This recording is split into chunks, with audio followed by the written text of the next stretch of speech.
శ్రీమాత్రే నమః. దేవీ నవరాత్రులలో మూడవ రోజు సెప్టెంబర్ 24 బుధవారం అశ్వయుజ శుద్ధ తదియ చిత్తా నక్షత్రం. అమ్మవారిని శ్రీ అన్నపూర్ణాదేవిగా అలంకరణ చేస్తారు. ఈరోజు అమ్మవారు మనకి గంధపు పసుపు రంగు చీరలో దర్శనమిస్తారు. నైవేద్యంగా దద్దోజనం లేదా కట్టె పొంగలి సమర్పిస్తారు. అమ్మవారిని ఈ రోజున పొగడ పూలతో కానీ మల్లెపూలతో కానీ పూజిస్తే చాలా మంచిది. ఈరోజు పూజ అనంతరం పేదలకు అన్నదానం చేసినట్లయితే ఆ ఇంట ఏ లోటు లేకుండా ఆ అన్నపూర్ణాదేవి అనుగ్రహం ఎల్లవేళలా ఉంటుంది.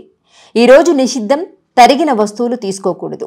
ఈరోజు పఠించాల్సిన మంత్రం హ్రీం శ్రీం క్లీం ఓం నమో భగవతే అన్నపూర్ణేషి మమాభిలషిత మహదేవన్యం స్వాహ.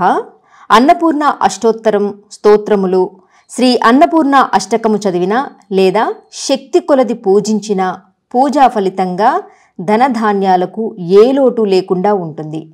ఓం విశ్వమాత్రే నమః.